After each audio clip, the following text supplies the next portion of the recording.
हाय। हम शायद अभी भी समझ नहीं पाए हैं कि हमारी वोट की पावर है क्या। सिल्वर स्क्रीन पर जो लोग बहुत मेमोरेबल डायलॉग्स बोल जाते हैं, जो हमेशा के इतने सालों के लिए एक ऐसी एक्टिंग कर जाते हैं जो कि अनफॉरगेटेबल बन जाती है, क्या इससे वो क्वालिफाई हो जाते हैं कि वो 1.4 बिलियन पॉपुलेशन के लिए एक डिसीजन ले सकें? लेकिन हमें कहाँ समझ में आता है प्रॉब्लम क्या है। भारत में सिनेमा सिर्फ एक आर्ट नहीं है, भारत में सिनेमा एक इमोशन है। आप शायद भगवान की इतनी पूजा नहीं करते जितने आप सेलिब्रिटीज़ की करते हैं।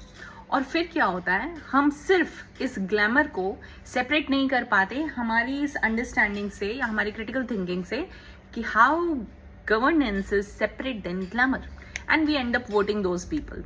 और जब वो लोग, क्योंकि उनको तो फैन फॉलोइंग की पहले से ही आदत है, तो उनके लिए मूवी की फैन फॉलोइंग में और आप जनता जो उनको वोट दे रही है, जो कि सेम ही है, उसमें कोई डिफरेंस नहीं दिखता है। लेकिन इसमें बहुत ज़्यादा डिफरेंस है।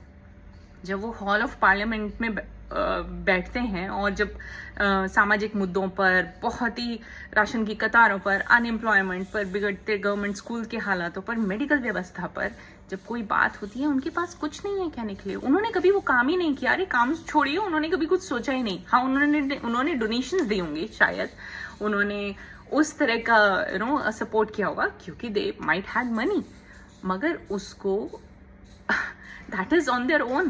That is not that doesn't qualify them to be a quality leader for our future generation. ये समय है, हाई टाइम है कि हम समझें कि हमारे वोट की पावर क्या है। हम समझें कि ग्लैमर कहाँ बचा के रखना है और गवर्नेंस के लिए किसको चूज करना है। ये बहुत इंपॉर्टेंट है। एज अ सिटीजन, अगर हमारे लीडर्स अच्छे नहीं आ रहे हैं तो हम भी अपनी ड्यूटीज में फेल हो रहे हैं, राइट? सो नेक्स्ट टाइम जब भी कोई भी लोकल हो, बड़ा हो, छोटा हो, दायका हो, बायका हो, कोई भी इलेक्शन है, it doesn't matter, you should not vote based on the brand, based on the party. You should always and always just, आपको तो इतने बड़े भारत के बारे में सोचने की जरूरत नहीं है। आपके जो लोकल नेता हैं, आप उनकी प्रोफाइल्स चेक कीजिए, कौन कौन कैंडिडेट्स हैं, उनका हिस्ट्री क्या है, उनका पर्सपेक्टिव क्या है, उनके स्पीचेस को सुनिए।